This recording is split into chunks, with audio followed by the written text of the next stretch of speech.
Ladies and gentlemen, on today's episode, the Bassmaster Elite Series is back with a heck of an event at Lake Champlain. A very popular battery company in the fishing world has announced that it has ceased operations. A kayak angler gets shot in the foot with an arrow while kayak fishing. We'll talk about that. We also talk about the important people in our lives that actually got us into fishing or taught us how to fish in this week's fishing poll. And in the mailbag this week, we tackle some of your questions about small water kayak fishing, anchor choice, trying to get a job in the fishing world, and more on this week's episode of Tackle Talk. Hello, everybody. I'm Bill Dance, and you're listening to Tackle Talk. This is the Tackle Talk Podcast, brought to you by The Rod Locker. Premium gear and expert advice from a staff you can trust. Now, here's your host, Andrew Hayes. Well, hey, everybody. Welcome back to the Tackle Talk podcast. I appreciate you spending some time with us today. We have a loaded show. We have a lot of news. We have a lot of topics to get to, and we will jump right into that in just a second. But before we do, the Tackle Talk podcast is brought to you by the amazing folks over at the Rod Locker. And I'll tell you a little story. This week, I'd had my eye on the used page over at the Rod Locker like I frequently do. I check it a lot because a bunch of cool stuff pops up on there all the time. And I've been looking for a new musky reel. And I've always wanted a Shimano Tranx. The problem is I never wanted to spring the money for an actual Shimano Tranx.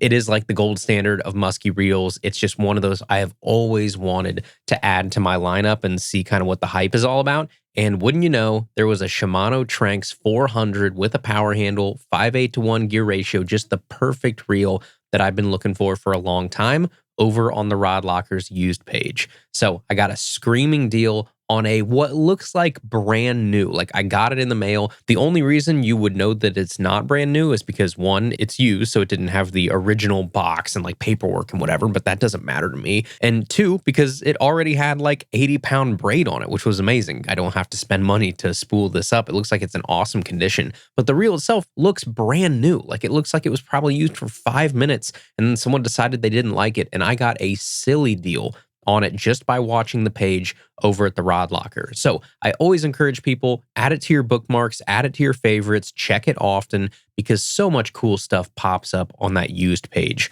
over at the Rod Locker. And right now, they're actually going to do a special trade-in program. Bryan just told me about this the other day, that starting, I guess, when you're listening to this on Tuesday, it should have started on Sunday, so like 2 or 3 days ago. But right now, if you go over to the Rod Locker and you take advantage of their trade-in program, which is super easy, you just click the button at the top of the page, you fill out a little like questionnaire, and then they send you back their offer to buy your gear. Then you ship it to them, and then boom, you get credit to the Rod Locker that you can use on whatever you want. So right now, they're doing a 10% boost in your trade-in value on all rods and 20% boosts in your trade-in value on all reels.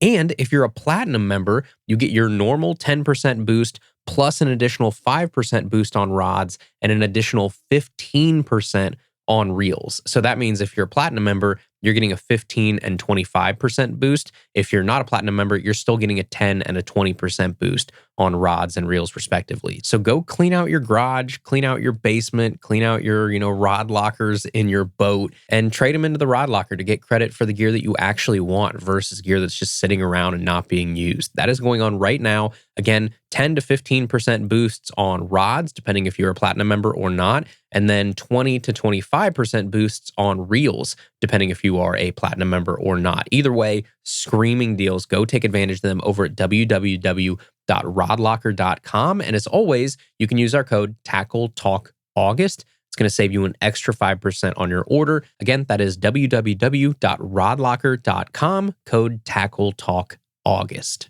All right, everybody. First up on the show here today, the Bassmaster Elite Series is back. And it's back in a big way as the Elite Series just wrapped up their next to last event of the year, which was the Bassmaster Elite Series at Lake Champlain that took place August 13th through 16th up in Plattsburgh, New York.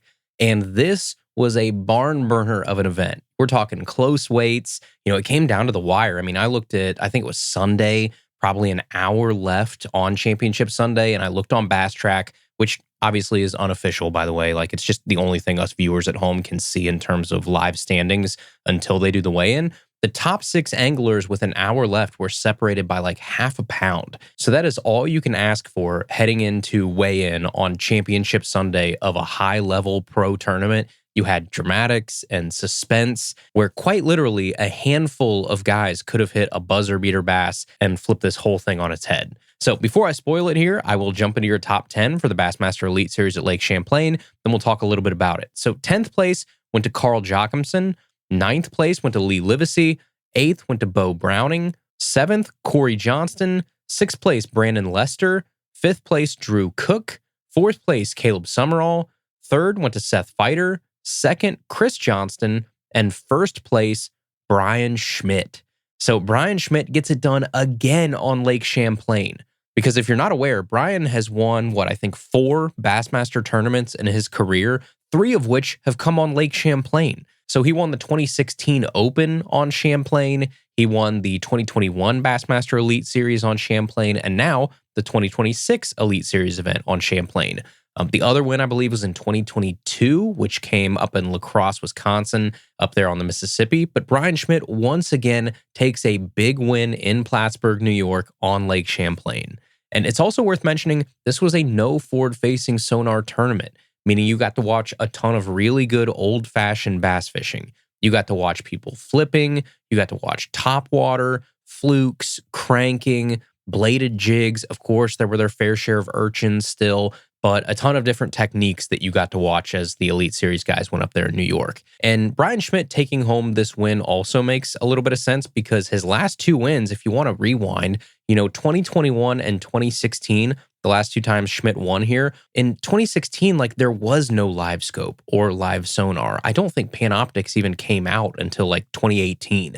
And then fast forward to 2021, his second win, that was still relatively new technology. That was not nearly as prevalent as it is today. Anglers weren't as skilled with it. So it makes a lot of sense that now that the rules have sort of turned back time a little bit for this event, the leaderboard kind of mirrors that as well. You had the likes of Carl Jacobson, Lee Livesey, Seth Feider, Brandon Lester, Drew Cook, Bryan Schmitt, all not necessarily scope guys by any means, entering the top 10 in this event. So overall, a very fun tournament to watch, and I don't think we could have really asked for more out of Champlain this year. Now, the other thing that we should mention here is as we head into the final event at the St. Lawrence River here next week, you have an insanely close race for Angler of the Year to watch unfold.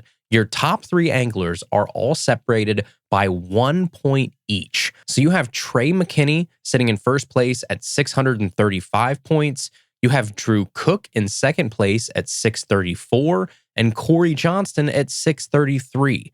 I mean, come on, the storylines that you're going to get heading into the St. Lawrence River are awesome. You have Trey McKinney trying to win Angler of the Year and get that monkey off his back after finishing in second place the last 2 years. How heartbreaking is it going to be if Trey McKinney goes back to back to back in second place?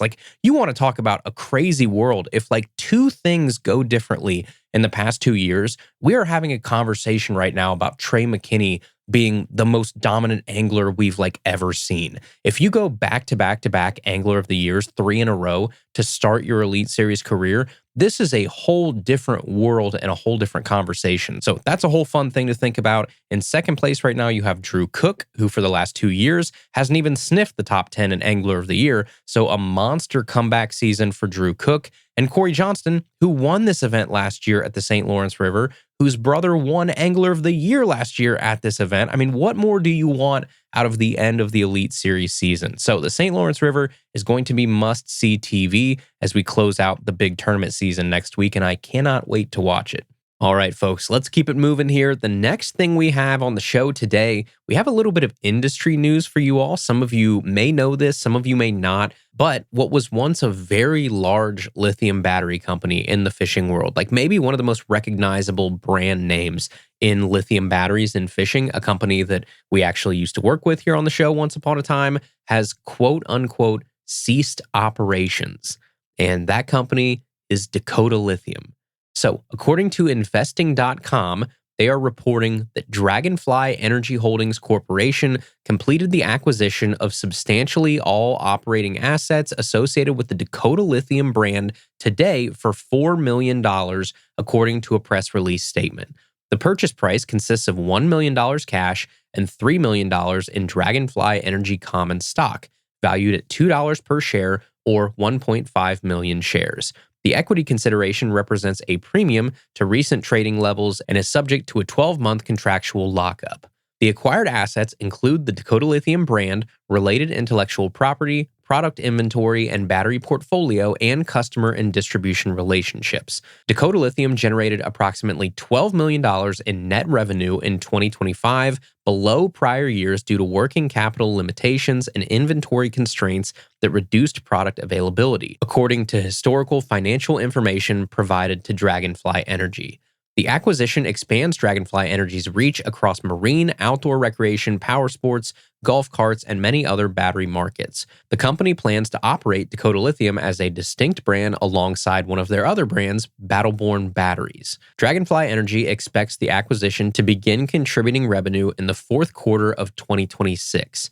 By supporting the Dakota Lithium brand through infrastructure we already have in place, we believe we can restore availability, reconnect with customers, and grow the business efficiently, said Dr. Denise Ferris, I think that's probably how you pronounce it, Chief Executive Officer of Dragonfly Energy.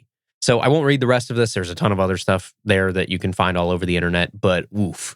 You want to talk about just brutal stuff to hear. If you know anything about business, the fact that Dakota Lithium was just bought for $4 million, only $1 million of that was cash, $3 million in stock, tells you everything you need to know about how things were going over there at Dakota Lithium as of recently. And I'm not going to get into what I know or what I dealt with or what I saw or any of that, because that's not the type of person I am. That's not the type of show we do here. But I think it's important industry news. And I just wanted to make sure that you guys were aware of that as of right now, Dakota Lithium no longer exists. I think they've actually released a statement since then, like on their Instagram and Facebook. You can go read that.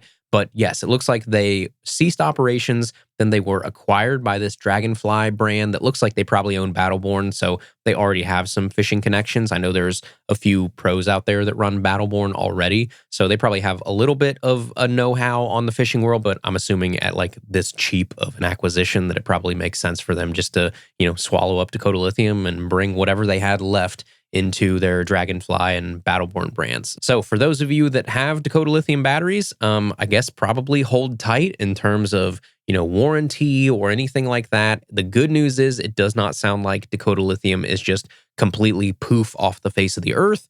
The bad news is it sounds like it's going to be like fourth quarter of 2026 before they even get anything up and running with this Dragonfly deal and merger. So you could be in the dark for a while, it looks like. And anybody who's been following anything as of recently knew that there was something seriously wrong with Dakota Lithium. Like the whole world could see that if you were paying even a wink of attention. So this is the official news from investing.com. Sounds like they talked to Dragonfly Energy. They have a quote here. So this is now official that Dakota Lithium is no more as of right now, being acquired by Dragonfly Energy, and Dragonfly Energy is looking, I think it sounds like, to reinvigorate the brand at some point in the next year or two. All right, everybody, let's keep going here. The next thing I have for you, I've got a weird one, and this story comes to us out of Fox 21 News in Duluth, Minnesota, and the report is titled, "Minnesota Man Struck by Arrow While Fishing in Kayak on Fish Lake." So Lauren Martinson reports a Minnesota man is still in shock after an arrow struck his foot while he was kayak fishing. Who would have thought? I just go out to fish and you end up taking an arrow to the foot, said Corey Hendrickson, the man shot by an arrow. Corey Hendrickson, an avid fisherman familiar with the Minnesota waters, was enjoying a peaceful evening on Fish Lake. He was in his kayak fishing for walleye when he noticed a group of people on shore. Moments later, fireworks were set off towards the lake, and then that's when things took a striking turn. And then, a matter of seconds later, I hear this noise in the air, and I had my headlamp, and I looked up, and then all of a sudden, the arrow came down and impaled my foot right into the bottom of my kayak, said Corey Hendrickson. Corey screamed, and the people on the shore drove off. Then he called first responders, who instructed him to stay out on the water until help arrived. I could not lift my foot off my kayak, so they had to cut the top of the arrow and then underneath my foot to make those cuts in order for me to move my foot, said Hendrickson. Corey was transported to the hospital with non-life-threatening injuries. He was sent home early the next morning with a pair of crutches. Corey is still standing and says he's lucky his injuries were not more severe. Now he's sharing his story as a warning to others, hoping that they won't have to face the same experience. Hendrickson added, I wouldn't discourage anyone from going, just keep your head on a swivel, and I probably wouldn't go there at night. Corey is waiting for his next appointment and will find out the full extent of his injuries soon. Meanwhile, police don't have any suspects and are still investigating the case. If you have any information about the incident, you are asked to call the St. Louis County Sheriff's Office, it looks like. But 2 reasons why I bring this story up today. One, because it's wild. Like, you want to talk about just being out, fishing, minding your own business, and then an arrow, like an actual, deer hunting broadhead arrow, or I don't know if it had a field tip on it or whatever. I don't know. I didn't say that in the article, but I'm assuming a real arrow, like something you would take out during deer season, basically shush kebabs this dude's foot on his kayak. And just thinking about that gives me like the heebie-jeebies. So I think it's newsworthy just out of the sheer insanity of the story and the situation. But the other big reason I do bring it up is exactly what Corey said in that last paragraph. He said, I wouldn't discourage anyone from going out, but keep your head on a swivel. And I think that I'm guilty of that sometimes. I know a lot of you probably are too, where when you get out there fishing, it's just kind of like your happy place. It's relaxing. You let your guard down a lot. I'm just so invested and so focused on the task at hand, fishing, and I am fully immersed in that kind of battlefield of the water and the strategy of everything that I guess I'm probably oftentimes pretty oblivious of anything else that's going on around me. And around here in my area, it's a great example, there are some really questionable situations and folks that get drawn to the areas that we fish, especially around the river. There's a lot of drugs, a lot of homeless, a lot of people who, might not necessarily just be out for an evening stroll, walking their golden retriever, listening to an audiobook in their AirPods. That's not quite what a lot of these people are up to that you see when you're out there fishing, especially later into the night. Our situation around here is quite the opposite a lot of times. Or even the little things, like just walking around while you're waiting. I'm paying attention to the water and fishing and not necessarily where I'm stepping at all times. And there have been quite a few times that I have come very close to stepping on used needles or other gross things that I won't even mention because I know there are kids that listen to the show. But it's just a great reminder to keep your head on a swivel. Like Corey said, be aware of your surroundings, actually pay attention to a little bit more than just the fishing, because especially in Corey's case, your life could depend on it. That would have went a foot one way or the other. This guy could have not been here anymore. So be careful, pay attention to your surroundings. And I hope none of you end up like Corey. That is a crazy story, and we hope that he gets better soon. All right, everybody, next up here, let's hop into this week's fishing poll. But first, the Tackle Talk podcast is brought to you in part by Humminbird. And if you're serious about finding fish, you know just how much electronics plays a part in that whole game. And that's what we're going to tell you today about the Humminbird Explorer paired with Mega Live 2.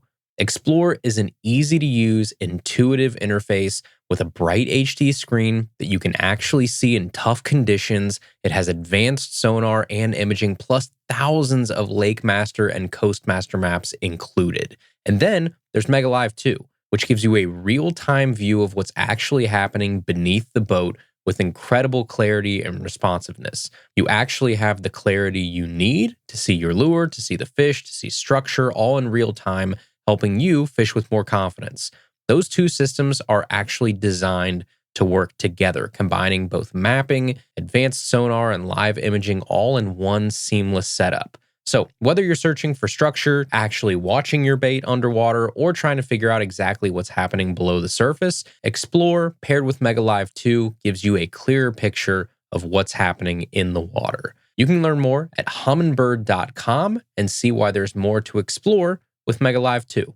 The Tackle Talk podcast is also brought to you in part by Minn Kota. And if you fish from a kayak, you already know how quickly wind, current, and even just a little movement in your kayak can make it tough to stay on fish. And that's where the Minn Kota Kayak Tarova comes in. It takes the trusted performance of Tarova and puts it in a motor built specifically for smaller watercraft. You get a 55-pound thrust, advanced GPS navigation, and of course, award-winning spot lock. So when you find that sweet spot out there on the water, you can hit a button and let GPS literally keep you there for as long as you want. And control is simple using their micro remote, the One Boat Network app, or just a compatible Humminbird fish finder to control that motor right there from your kayak. The Kayak Tarova also gives you features like autopilot, drift mode, follow mode, and a ton more. And when you're ready to move, that stow and deploy lever makes getting that kayak motor in and out of the water super easy. So start enjoying less time fighting with your kayak and more time actually fighting with fish. So for more information on the kayak Tarova from Minn Kota, you can go over to www.minnkotamotors.com. This is the Tackle Talk Podcast Fishing Pole. Brought to you by Minn Kota. Adventure awaits at minnkota.com. All right, everybody, let's jump into this week's fishing pole. And I have a cool one for you this week, a little bit more sentimental, a little bit more personal, I think. I ask you guys to submit your answers for who taught you to fish. And the reason that we did this week, one, I always think it's good to reflect and remember kind of the people that lit that fire in you, who took the time to take you to the creek or the lake when you were little, who taught you how to rig a night crawler, how to cast, how to unhook a fish. I'm assuming that person is a pretty special person to most of us, so that's always good to kind of think of and reminisce. But also, I think over time, this answer is starting to change. I think if you would have asked this question 20 years ago, it would most certainly have been 80 to 90% of the answers would have been a parent or a grandparent. Like, you learned to fish from a real human that you were close to. Or if you didn't have that person in your life, there's probably a pretty decent chance you just didn't end up being an angler. I mean, unless you had some sort of friend or somebody that got you into it maybe a little later in life. But now we live in the internet age. And I think even though we probably are going to get a lot of human answers to this question, I still think you're going to see a lot of, I guess, digital answers or people that kind of used resources at their own disposal to teach themselves to fish. I think that's going to be way more prevalent nowadays than it used to be. So my answer, I guess, for me personally, is a little bit all over the place. I was lucky enough to have two grandpas that like to fish and do outdoorsy stuff, and then my dad as well. So growing up, I went fishing with both grandparents that I can remember. We used to go down to my paternal grandparents' trailer down in Florida in Tavares, just off the Harris chain, once a year for like spring break. And we would fish this little canal in their backyard. And then every once in a while, we get to take the boat out on the big lake. That's one of my first memories of actually fishing. Like, I can still remember and take you to the spot on a map where I can remember casting a fishing rod for the first time down there in Florida in that canal. Like, I have a very vivid memory. But I can also remember going to like the creek and catfishing with my maternal grandpa, who we called Pop Pop. We went with him and my cousin Curdy when I was younger and doing that type of stuff too. And then, even though my paternal grandpa passed away when I was pretty young, and then Pop Pop was a little bit more into hunting probably than fishing, I'm still extremely grateful I had time with both of them to spend, in the outdoors and have those memories for life. But then I also had my dad, who was a big part of fishing growing up for me. And when I was, I don't know, maybe middle school or so, my dad brought home a used aluminum bass tracker. And that was our first boat that we actually got to like take out on lakes around here. And, we weren't really like a giant fishing family, but we would go a couple times a year. And that was an awesome way to spend a day. But we just weren't ate up with it like we are now.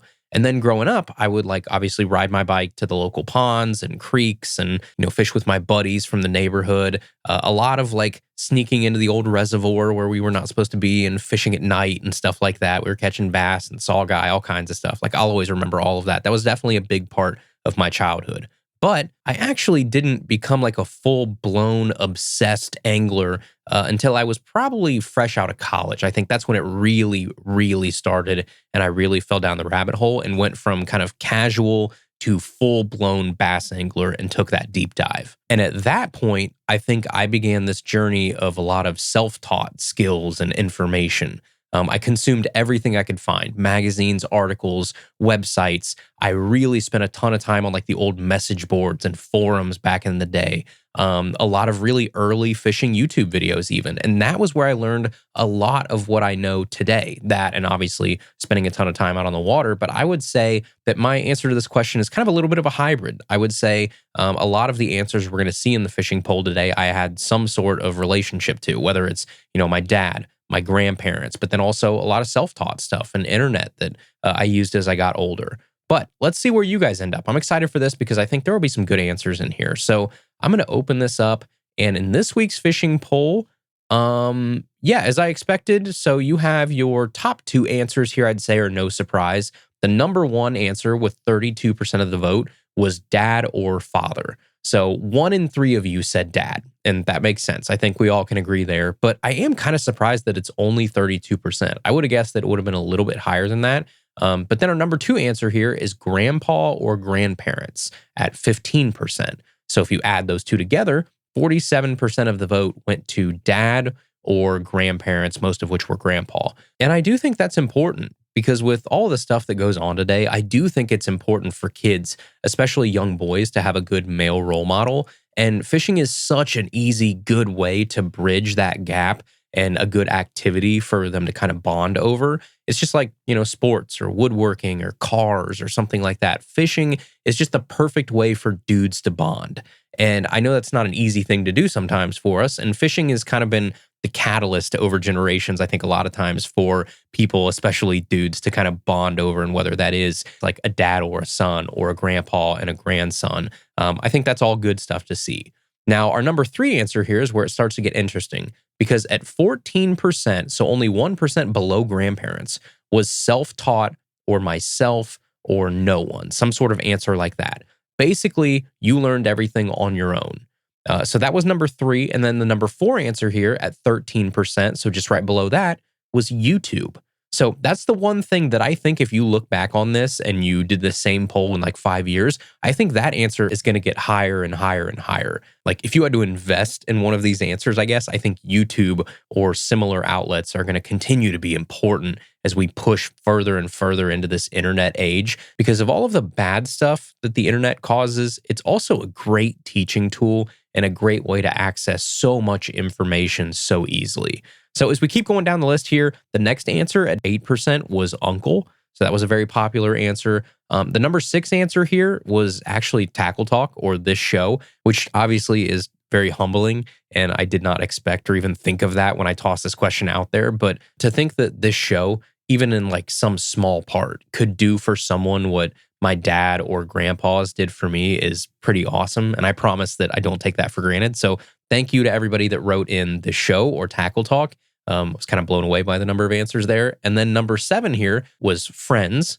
Number 8 answer on the board here was mom or mother, which was insanely cool to see. The number 9 answer was books. Number 10 was brother or sibling. And then number 11 was other. So I just lumped in every other answer we received that didn't fall into those other 10 categories. So overall, very cool results. It's nice to see parents and grandparents are still at the top by a good margin, but self-taught and YouTube and podcasts are like right there on their tail, with over 1/3 of you answering one of those 3 responses: self-taught or YouTube or this show. So interesting stuff there. Thank you all for participating. If you want to enter into next week's fishing poll and make sure that your voice is heard, you can go over to tackletalkpodcast.com right now, and the new fishing poll should be up there for you to vote on. All right, everybody. And finally here, we're going to get to the mailbag here in just a second. But first, the Tackle Talk podcast and the mailbag are powered by Amped Outdoors.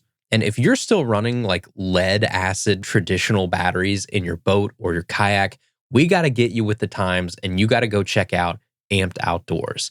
Amped Outdoors makes high-quality lithium batteries specifically designed for anglers. Whether you need to power your trolling motor, your fish finder, your forward-facing sonar, your kayak motor, whatever you need that needs juice, Amped Outdoors has you covered.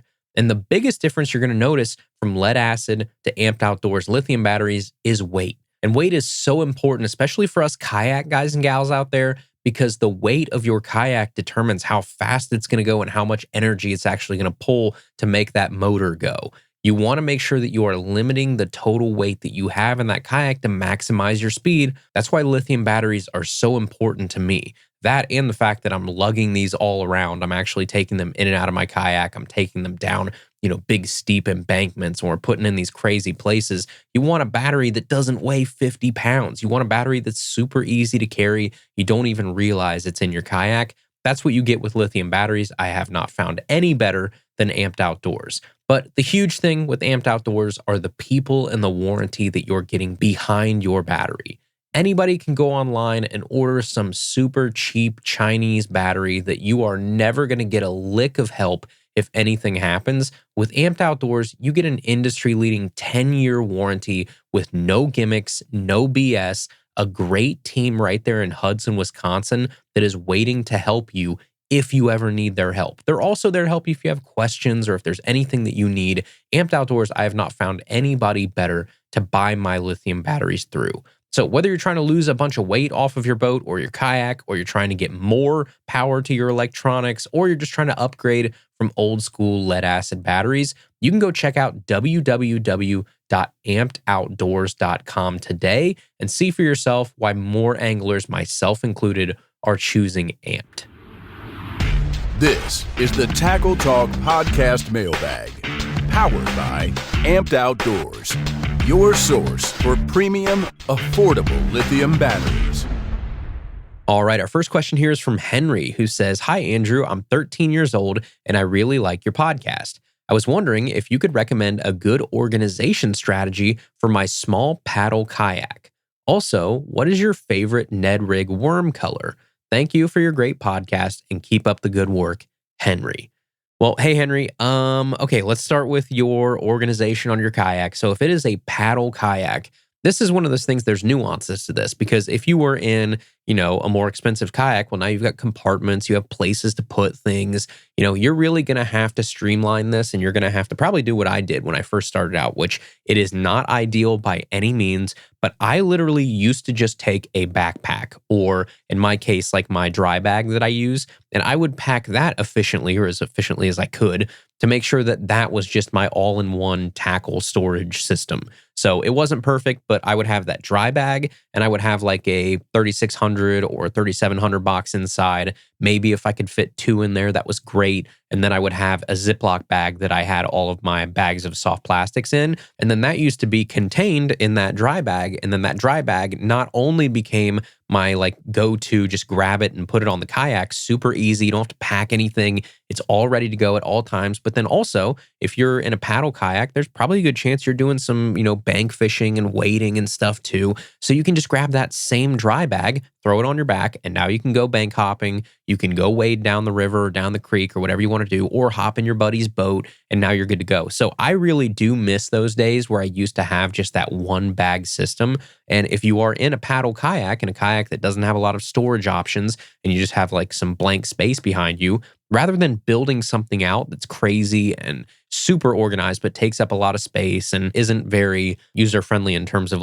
taking that gear and then taking it with you somewhere else, whether it's on the bank, in your buddy's boat, wading, whatever you're doing. I just had those days where I had a bag that had my essentials in it and everything that I was probably going to use. And then I just took that with me, threw it behind me in the kayak. And then I opened up that bag whenever I needed something. I either grabbed the 3600 or the 3700 trays out, got what I needed, and then put them back in the bag. Or I would dump them all out. I would get in the kayak, I would take that bag, I would take out my trays, I would take out my Ziploc bag of soft plastics, and I would put those behind me. And then when it was time to pack up for the day, I would just stuff them back in that dry bag and I'm good to go. So that was kind of my system. It's not perfect by any means. It is not like a, crazy black pack system or any of that, but it was something that worked really well for me up until the point where, like everybody else, you start obsessing over things and you start saying, okay, how do I make this kayak setup so optimized? I did end up getting a black pack.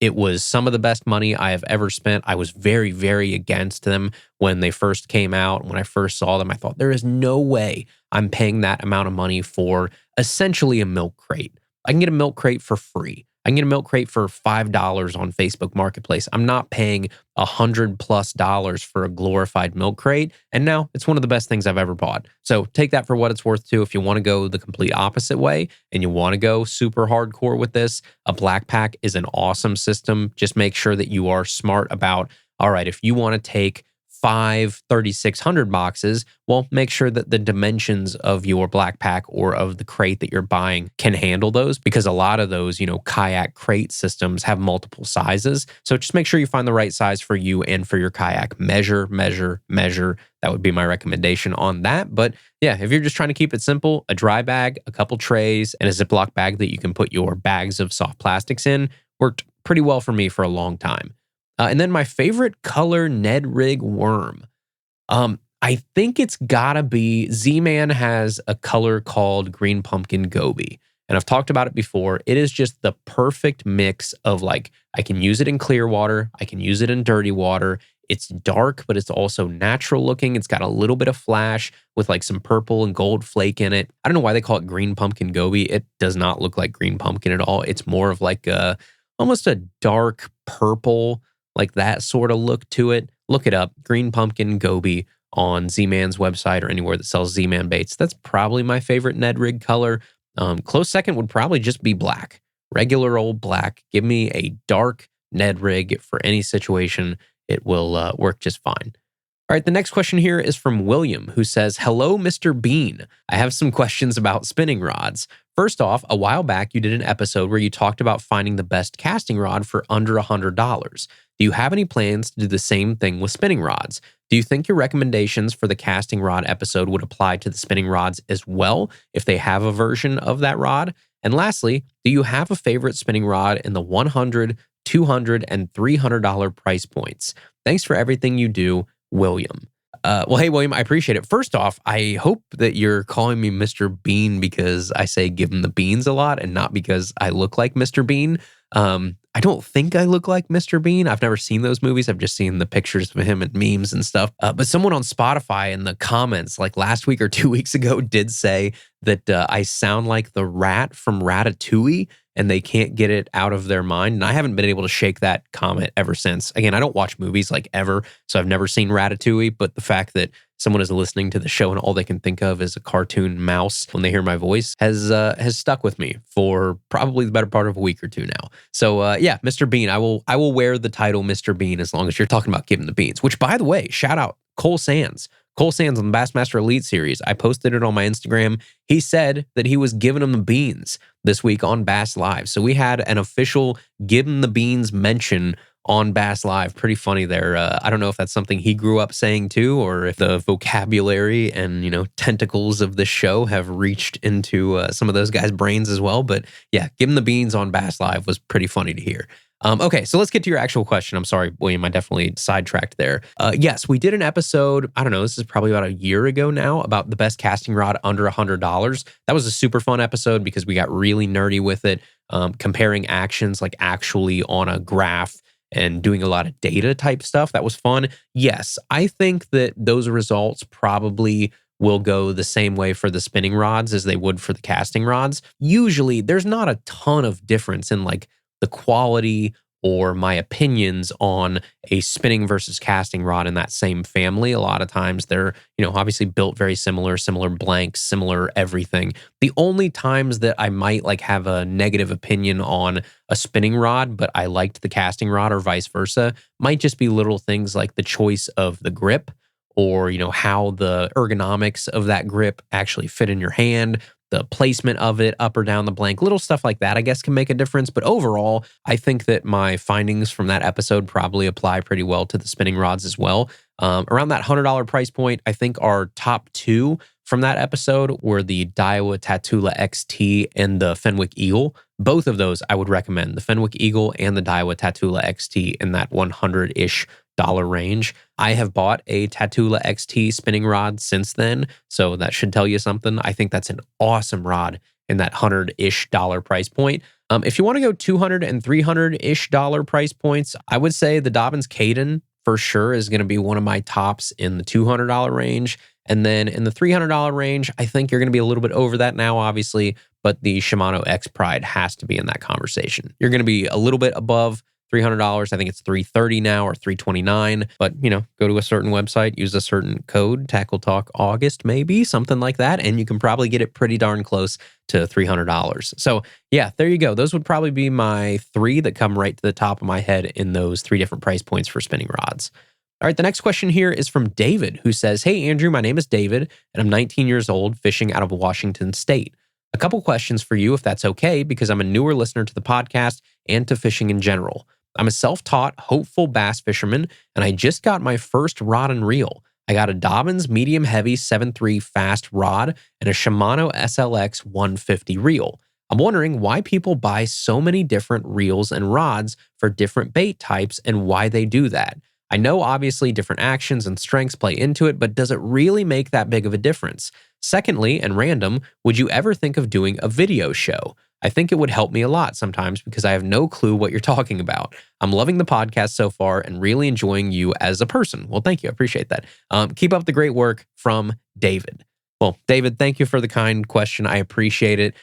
This is kind of fun too. This shows that obviously there are a billion different types of people that listen to Tackle Talk at different skill levels. And this is a great question. This is a question everybody has when we first start out. You look at like some of these people and you go, why do you have 50 different rods? It's fishing.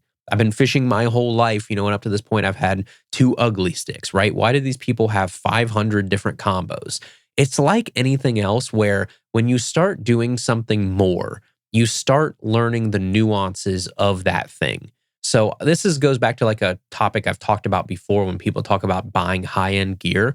I always tell people, don't start out buying high-end gear because you won't appreciate that gear because you don't know what makes that gear feel good versus bad, especially like high-end rods is a great example. You are not going to appreciate a $600 rod if all you've ever used is, a $30 rod on live bait, and you're not going to realize why in the heck would someone pay $600 for this spinning rod or this casting rod? It takes time to build up the experience and knowledge and skill set to be able to even feel the difference between a $150 and a $350 rod most of the time. Yes, there will be sensitivity changes. Yes, there will be weight changes. But for most common folks, if I walked up to somebody on the street and I handed them a $99 Fenwick Eagle and a $650 G Loomis NRX, as long as they were pretty much the same length and the same power, those people would say, yeah, those are just basically the same rod. One of them is black and one of them has some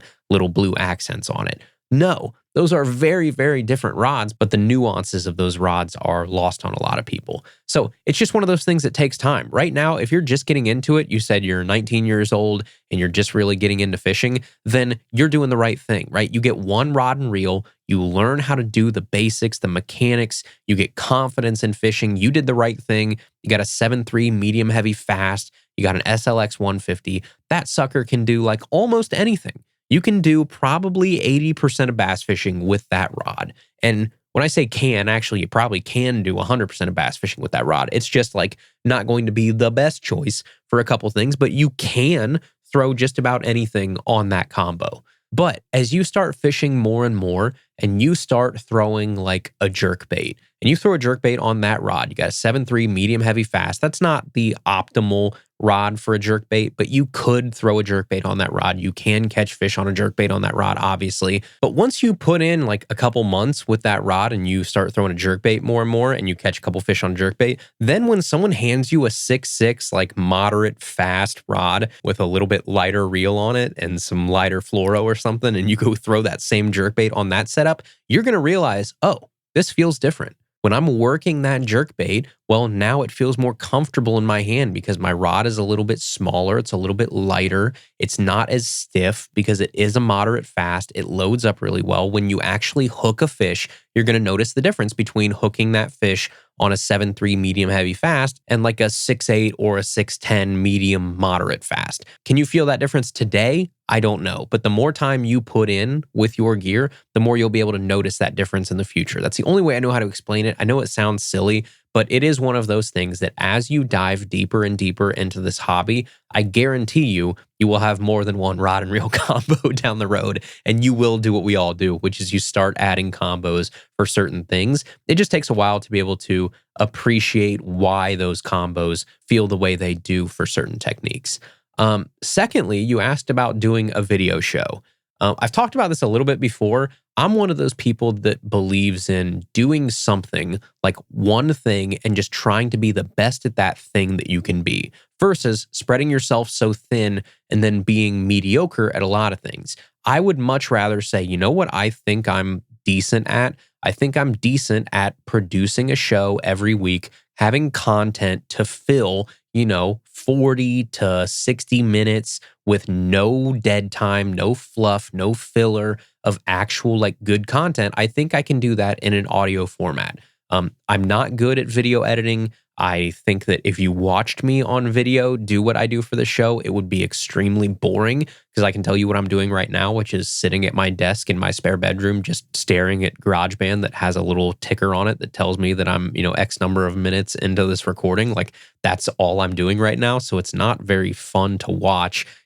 Maybe if you watch this, yeah, there would be, I don't know, 2 to 3 minutes of the 60 minutes that I could actually hold something up and show you and it be like worth your time to watch. But other than that, you'd just be watching me sit here do absolutely nothing. So I just, one, think it would be very boring. I don't think it's necessary. And two, I'm not good at video stuff. I feel like I'm decent at audio, like decent enough to put out a product that, I'm proud of with the limited resources that I have. And I think we found our own little niche, like right here in the MP3 world. I think most people that I talk to now say, hey, I listen to Tackle Talk on the way to work. I listen to Tackle Talk when I'm working out, when I'm meal prepping, when I'm working, like places and times that you wouldn't really be able to watch anything anyway. It's kind of become a routine and a tradition for people that fills like some of that time where you aren't watching a screen and you can multitask and do other things. So yeah, I don't think there's probably a video version of the full podcast coming anytime soon. That's not something I have any plans for. But I can promise you I'll keep doing this. I'll keep doing Tackle Talk. I love doing it. It's not going anywhere anytime soon. All right, next question is from Caleb, who says, hey, Andrew, my name is Caleb, and I've been a fan of the podcast for years now and look forward to your new episodes every week. Keep up the great work. I've got a question about kayak anchors and kayak anchoring. I've seen it and known about it for a while now, but the Mud Puppy anchor seems to be gaining a lot more popularity. I'm debating on getting one or if I should just stick to my links of chain that I use. Also, I didn't think much about this because I own a Crescent Shoalie, so it's got all the anchor stuff leading or on the stern, but a lot of people say that they should only run an anchor off the bow in current. What's your opinions on this? Feel free to summarize or shorten the question if needed. Thank you, Caleb. Okay, let's start with the Mud Puppy anchor. Yes, I've seen them around more and more too. The idea of the Mud Puppy, I don't think is anything new or necessarily novel. Like, I think it's smart. I think that is the type of anchor that I would get if I was in current, not necessarily Mud Puppy, just that style. Like, there's a couple different styles of anchors. There's like your mushroom anchor, there's your claw anchor, there's your dragon chain like you're talking about. But I was always a big fan of just like one very condensed, almost round type of weight. Because if you have a round weights, like I used to have, I think they were called DeBomb Anchor Company. I don't know if they're still around or not, but it was just like it looked like a bomb with a fuse off of it. Like it was just a ball, almost like a musket ball, but it was 8 pounds, I think. And that type basically let me anchor in current without the worry so much about getting that anchor stuck in current, because when your anchor gets stuck, when your anchor is too good, ironically, in current, that's where you get in trouble. And I've been in trouble a couple times before I realized, you know what, I'm not using, especially a claw anchor. I had one time that I almost had a real bad time with a claw anchor. I anchored in super heavy current. It got caught. I couldn't get it to pull up. And it almost did this thing where my kayak got sideways a little bit. And it almost just, the current started going over my kayak and almost buried me. Like I saved it. Luckily, I had a pocket knife and I cut my rope real fast. And I just, lost my anchor, obviously. But I got out of there without having to, have a very different situation. And that scared me enough where I was like, I'm not doing that ever again. That was really dumb to put a claw anchor in that type of situation. And so I've always been a fan of some type of condensed, really dense weight that does not have something that could get stuck. And when you have like a perfect circle, it's very rarely going to get stuck on something. Now, what you do is you sacrifice your staying power and your holding power because, if you have a claw or you have something that's got a little bit more, grippiness to it, then yes, you can anchor in more situations, but you can also find yourself in more trouble. And that Mud Puppy anchor seems to kind of be a little bit of a hybrid, but around that same idea of, look, there's nothing giant sticking off of this that should get caught on something, but it does have those little moving pieces that can dig into some sand or some loose stuff down there and get you a little bit better grip. So yeah, I don't have a problem with it. I've seen them more and more too, which makes me think that